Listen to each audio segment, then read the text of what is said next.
Selamat datang di channel Pemuja Malam. Jangan lupa like, share, and subscribe ya. Terima kasih.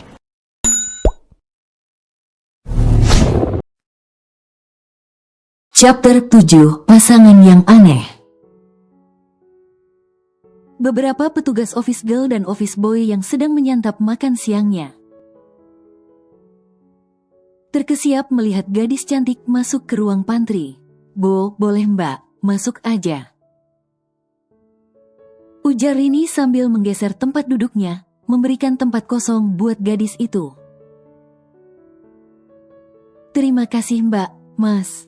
Salma turut bergabung dengan mereka dan duduk bersama di satu meja. Gadis itu kemudian mengeluarkan bekal makannya dari tas bahunya. "Oh iya, kenalkan nama saya Salma, baru mulai kerja hari ini." Sapa Salma, memperkenalkan diri. "Aku Rini, Mbak Salma," jawab si wanita berkulit kuning langsat. "Saya Ida, Mbak Salma," jawab si wanita berkulit sawo matang. "Kalau yang sibuk ngunyah ini, Mas Paijo namanya,"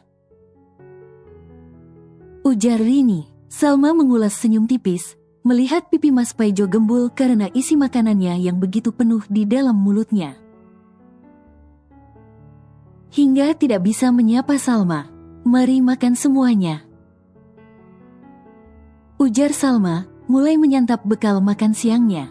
"Mbak cantik kok gak makan di kantin aja atau di restoran?"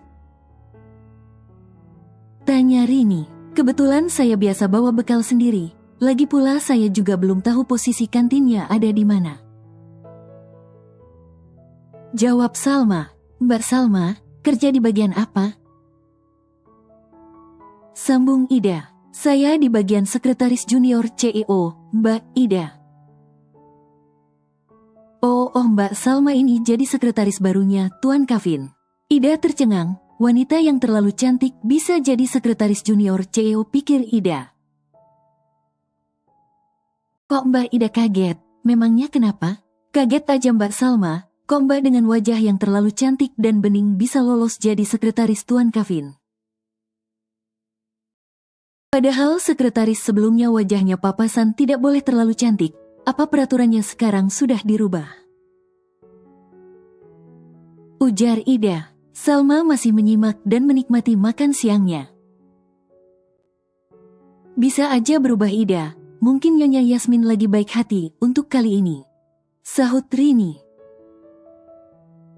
"Sepertinya semua hal itu, karyawan sudah pada tahu ya," batin Salma.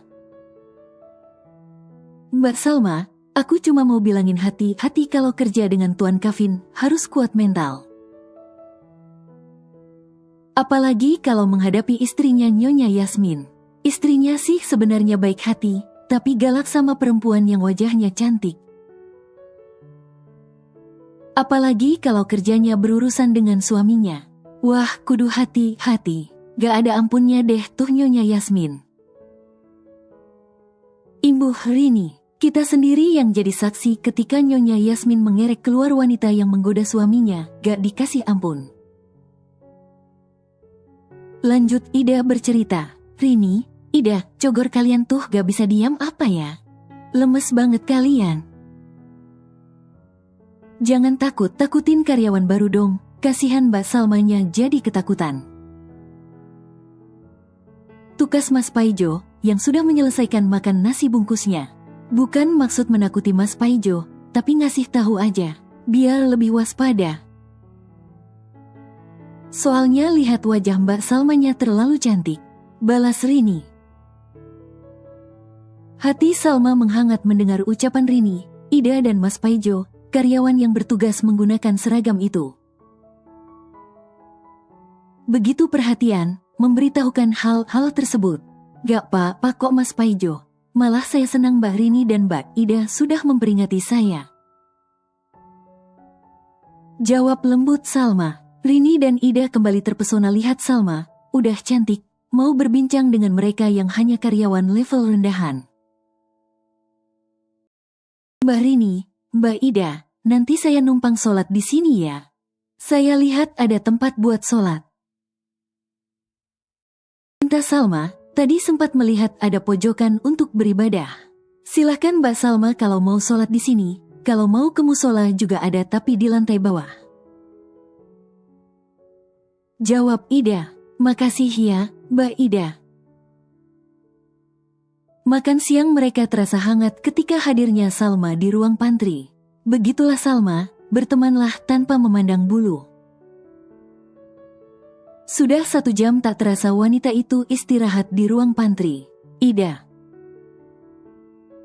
Rini menyikut tangan Ida, lalu kedua netranya melirik ke arah pintu. Ida, Rini, dan Paijo langsung bangun dari duduknya begitu cepatnya, lalu berdiri tegak. Hingga Salma agak heran melihat mereka bertiga.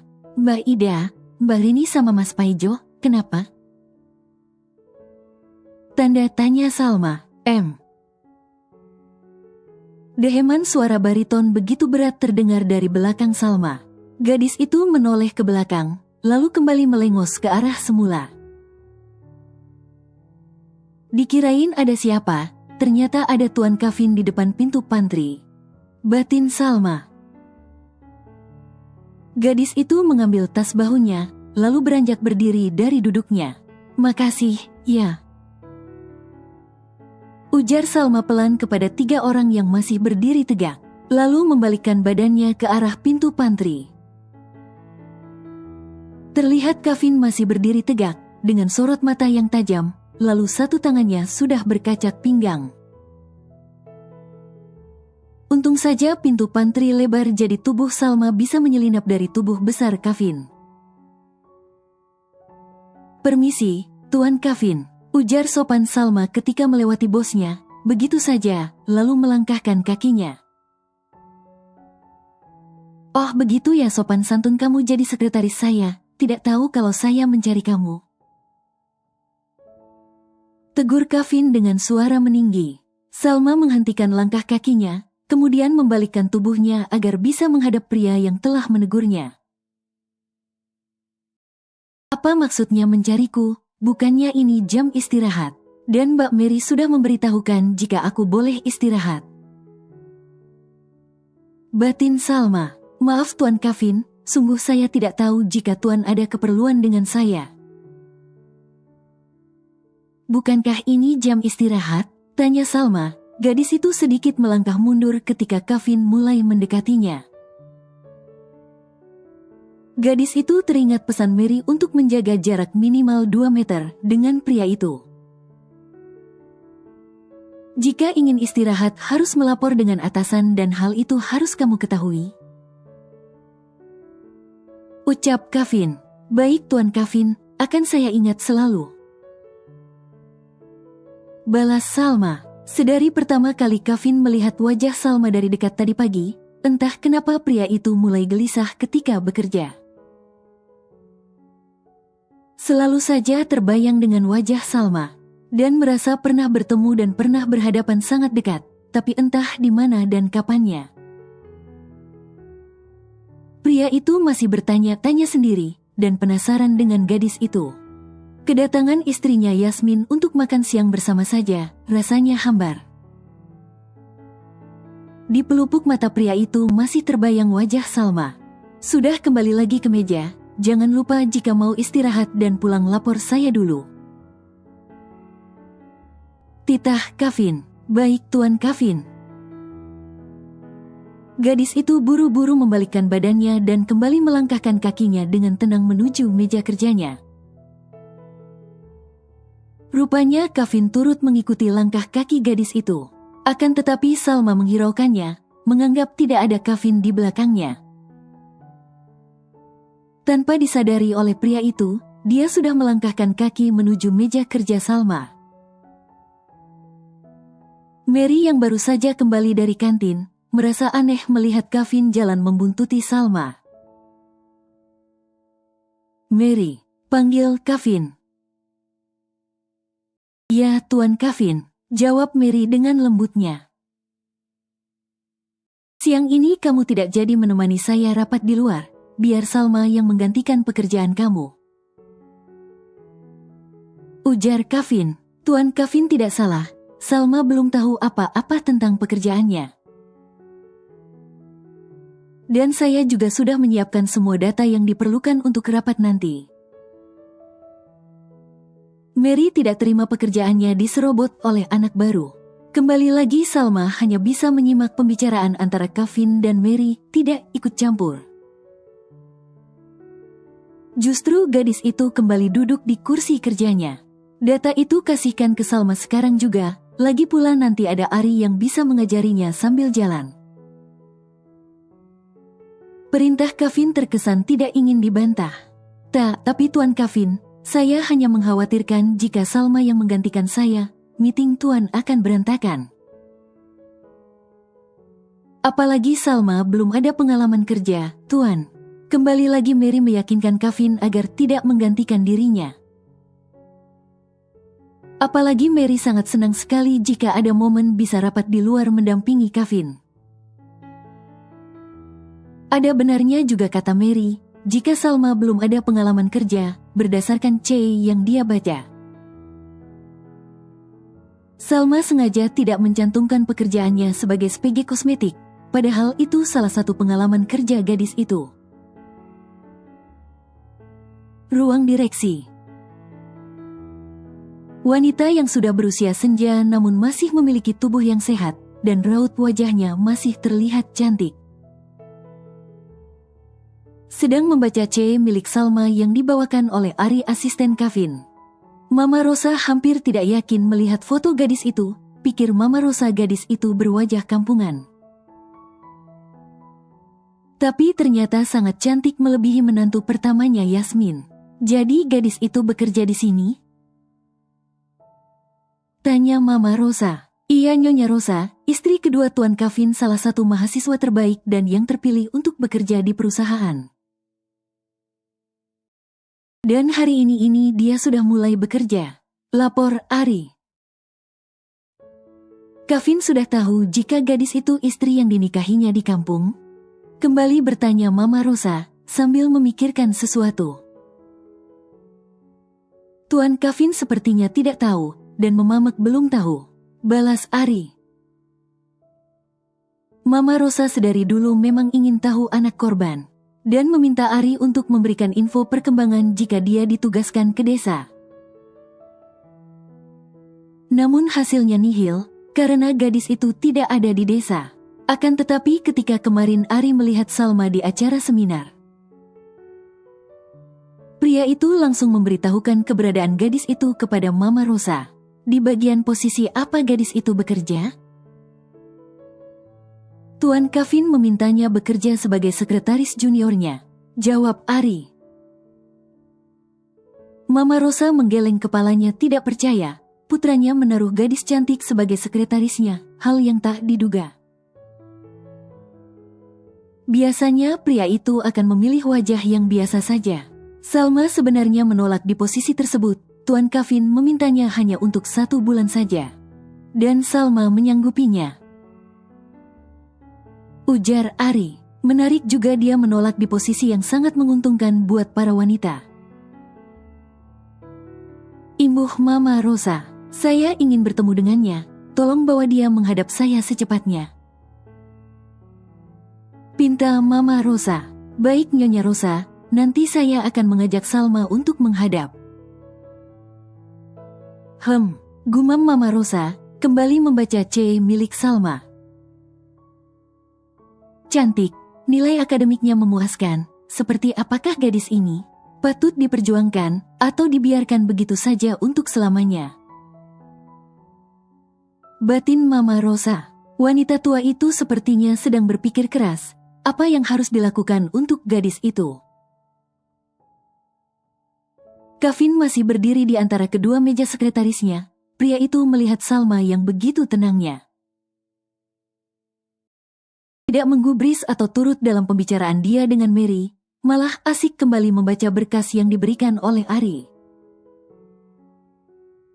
Rahang pria angkuh itu mengetat seperti tidak suka dengan sikap gadis itu.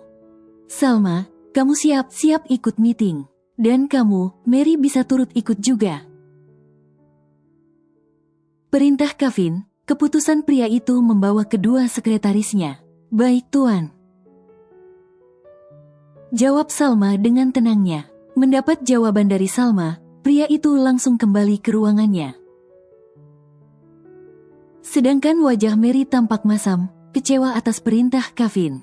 Sorot mata Mary mulai terlihat meremehkan dan sinis kepada Salma. Gadis itu menghiraukannya. Kamu duduk di belakang. Titah Mary, ketika mereka sudah berada di luar lobi. Baik, Mbak Mary. Patuh Salma. Kevin yang ada di depan mereka, menoleh ke belakang. Mary, kamu duduk di bangku belakang, biar Salma duduk di bangku tengah sebelah saya. Titah Kevin. Tapi Tuan. Mary belum menyelesaikan berbicara, Salma sudah duluan masuk dan duduk di bagian belakang mobil. Terjadilah perdebatan sengit. Suasana di mobil mewah milik Kevin begitu mencekam, sudah berulang kali Salma menahan emosinya kepada Kevin dan Mary. Gadis itu bersikeras untuk duduk di bagian belakang, sebagai pegawai baru dia tahu diri. Dan mempersilahkan Mary sebagai sekretaris senior untuk duduk berdampingan dengan Kevin. Lagi pula sudah terbiasakan, mereka berdua. Ari sebagai asisten menjadi penengah buat Kevin dan Salma. Sang asisten mempersilahkan gadis itu duduk di bangku belakang. Dan Mary pun tersenyum puas, bisa kembali duduk dengan tenang di samping Kevin. Sedangkan Ari seperti biasa duduk di samping sopir. Sok sekali dia tidak mau duduk di samping saya. Jangan GR, memangnya saya tertarik sama kamu, Salma. Batin Kevin sungguh geram, melihat penolakan Salma yang begitu jelas. Hotel Truk, hotel bintang 5 yang berada di kawasan Jakarta Selatan. SCBD menjadi pilihan Kevin bersama rekan bisnisnya untuk melakukan meeting, tepatnya di restoran hotel tersebut. Kevin jalan berdampingan dengan Ari sang asisten lalu Mary sang sekretaris senior. Posisi Kevin berada di antara mereka berdua. Lalu di manakah Salma? Gadis itu berada di antara mereka bertiga. Lagi dan lagi keberadaan Salma menjadi pusat perhatian orang-orang yang berada di lobi hotel. Bagaimana tidak jadi pusat perhatian? Aura gadis itu sudah bagaikan artis atau model, terlalu cantik. Dan seperti biasa gadis itu memasang wajah datarnya, menghiraukan tatapan memesona khususnya dari kaum pria. Melihat mata para pria yang terpesona akan sesuatu, Kevin menoleh ke belakang. Ternyata mata pria tersebut tertuju pada gadis yang ada tak jauh dari dirinya.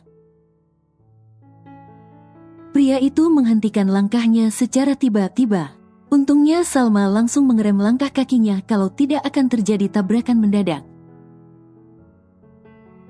Ari minta tisu, pinta Kevin sambil menatap wajah Salma. Bukan Ari yang memberikan tisu, justru Mary yang memberikan tisu miliknya.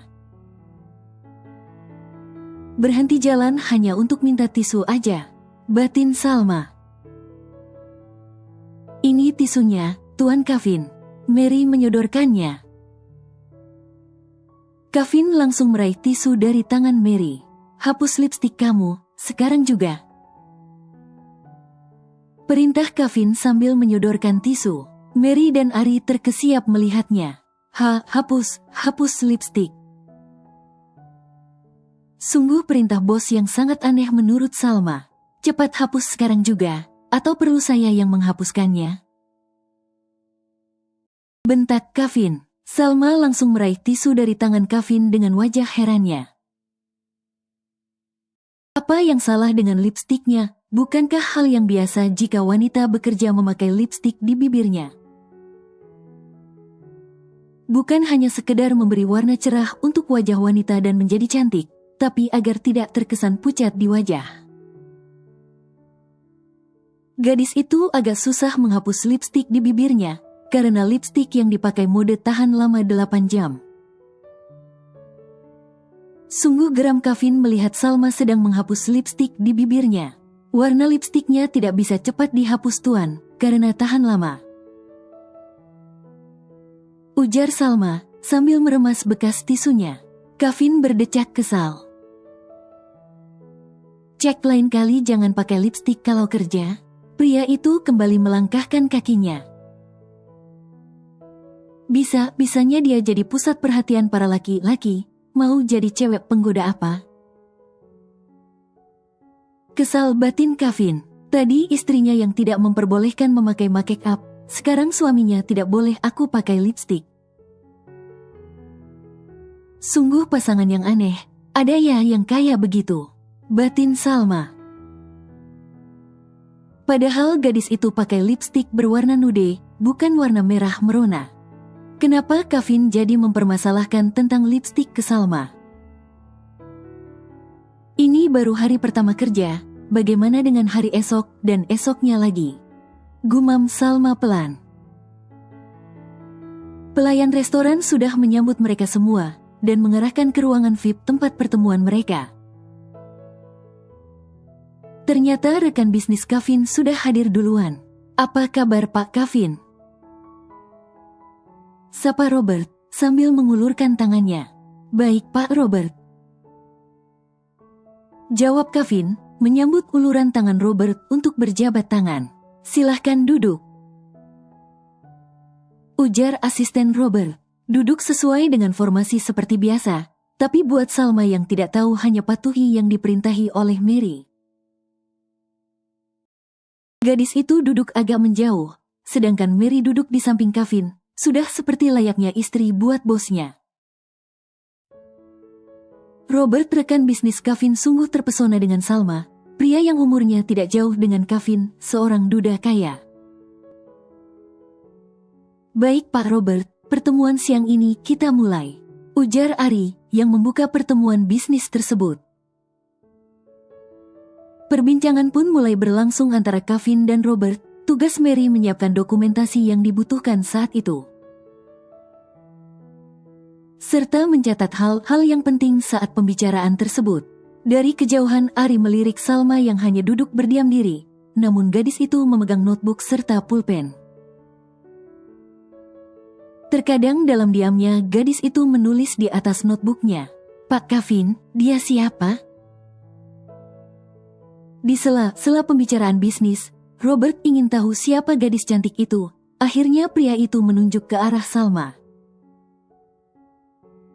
Oh, dia sekretaris saya yang baru, Pak Kevin. Jawab Kevin sambil menoleh ke arah Salma. Pantas saja sedari tadi diam saja. Saya permisi sebentar Pak Kevin. Ujar Robert. Kevin hanya tersenyum tipis. Robert sebagai pria yang terpesona dan ada rasa ingin tahu. Beranjak dari duduknya, kemudian memutari meja. Pria yang cukup tampan itu kini berdiri di hadapan Salma, lalu mengulurkan tangannya. Perkenalkan, saya Robert. Ujar pria itu dengan senyum di wajah tampannya. Salma terlihat tenang, gadis itu beranjak dari duduknya, lalu menyambut tangan Robert. Saya Salma, sekretaris juniornya Pak Kevin. Jawab Salma, menyambut perkenalan dari Robert. Senang berkenalan dengan wanita cantik ini. Puji Robert, yang sudah tersihir dengan kedua netra Salma, pria itu masih belum melepaskan jabatan tangannya. Sedangkan mimik wajah Salma dingin tanpa ekspresi. Rahang pria angkuh itu mulai mengeras. Giginya sudah menggeratak melihat adegan yang tak disangka di depan matanya. Melihat bagaimana rekan bisnisnya menatap gadis itu penuh damba. Dan bagaimana melihat rekan bisnisnya masih menggenggam tangan gadis itu. Sungguh benci sekali Kevin melihat Salma seperti itu. Dasar cewek gatal. Kesal batin Mary melihat Robert menghampiri Salma, sedangkan dia tidak pernah diperlakukan seperti itu. Ari langsung membaca kondisi tuannya. Pak Robert, bisa kita melanjutkan meetingnya?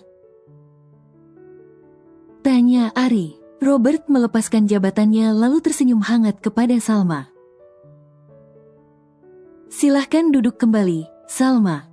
Ujar Robert, Lalu pria itu kembali ke tempat duduknya semula, dalam kondisi tersenyum berseri-seri. Semakin memanas hari Kevin, entah kenapa, dihampiri oleh pria.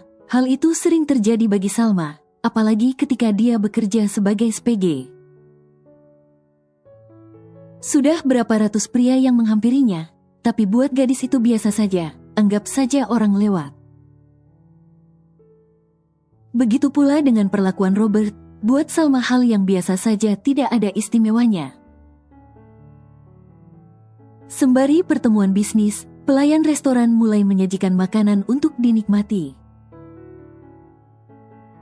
Dan seperti biasa Mary membuat dirinya seakan seorang istri yang menyiapkan makanan untuk Kevin. Ujung ekor mata Kevin melirik ke arah Salma, terlihat Salma tidak tergugah sedikitpun untuk menatapnya. Paling tidak menoleh ke arahnya. Padahal masih satu meja walau hanya terpisahkan oleh beberapa kursi saja. Pak Kevin, sepertinya selain membicarakan proyek kerjasama kita, kayaknya saya tertarik untuk mengenal lebih jauh dengan sekretaris baru Pak Kevin. Ungkap Robert, langsung to the point, tidak mau menyia-nyiakan kesempatan, apalagi pria itu sudah lama menduda. Kalau kata orang, Robert jatuh cinta pada pandangan pertama kepada Salma. Dek.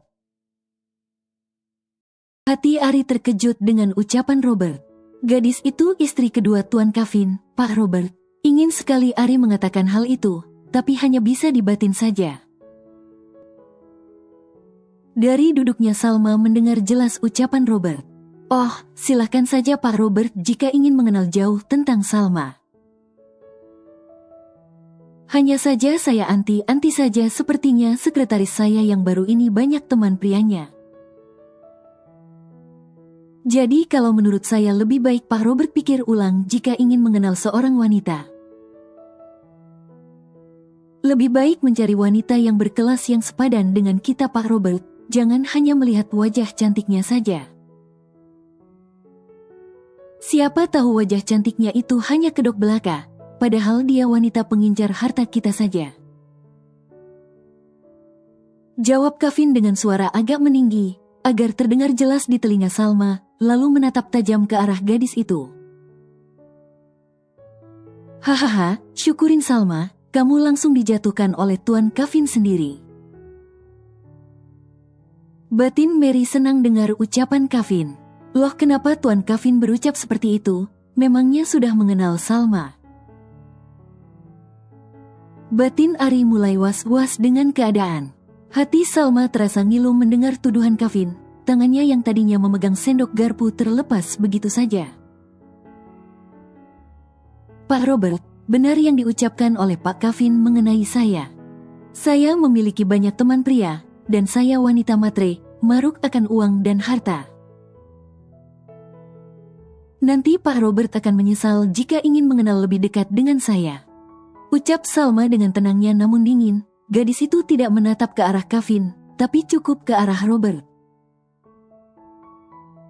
Jelas sekali Robert tidak terlalu percaya 100% ucapan dari rekan bisnisnya, lagi pula jika ada wanita matre dan masih wajar. Menurut pria itu tidak masalah, lagi pula dia punya banyak bisnis, berpenghasilan besar cukup buat 7 turunannya. Salah satu tangan pria angkuh itu terkepal kuat mendengar pengakuan Salma, semakin membenci sekretaris barunya. Bersambung.